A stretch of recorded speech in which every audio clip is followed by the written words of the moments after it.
حضرت عائشہ رضی اللہ تعالی عنہ سے روایت ہے کہ رسول اللہ صلی اللہ علیہ وسلم نے ارشاد فرمایا، ذی الحجہ کی 10ویں تاریخ یعنی عید الاضحیٰ کے دن اولاد آدم کا کوئی عمل اللہ تعالیٰ کو قربانی سے زیادہ محبوب نہیں،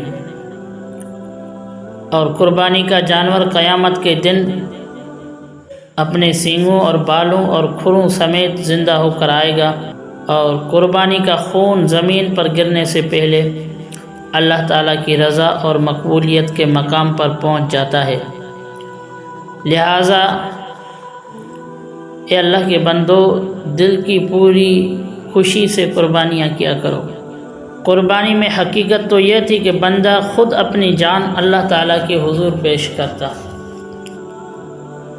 مگر اللہ رب العزت نے بندوں کے اوپر کتنا مہربان کہ اللہ رب العزت نے ارشاد فرمایا کہ اپنی جان قربان کرنے کی کوئی ضرورت نہیں ہے، فقط جانور کو ذبح کرو، یہی مجھے تیرا عمل محبوب ہے۔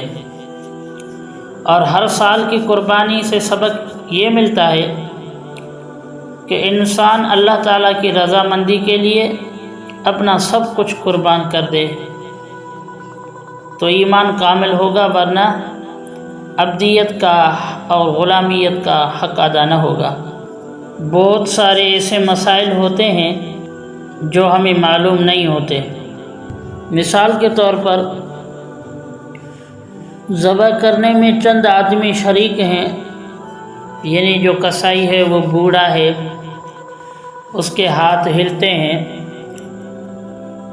تو اس کا جو معین اور مددگار ہے، یعنی ہاتھ پر ہاتھ رکھ کر اس کی چھری چلاتا ہے، تو اس کے اوپر بھی تکبیر کہنا واجب ہوگی۔ دوسری بات یہ ہے کہ ایک بندے نے جانور خریدا قربانی کے لیے، بعد میں معلوم ہوا کہ وہ جانور چوری کا ہے، تو اس صورت میں اگر وہ جانور چوری کرنے والے سے خریدا ہے تو قربانی نہیں ہوگی، دوسرا جانور خرید کر قربانی کرنا لازم ہوگا۔ اگر جانور ذبح ہونے کے بعد مالک اجازت دے دے، جو اصل مالک ہے جس کی چوری کی گئی ہے، تو گوشت کھانا جائز ہے، ورنہ نہیں۔ اسی طرح دوسرا مسئلہ کہ بندہ جب اجتماعی قربانی کرتا ہے،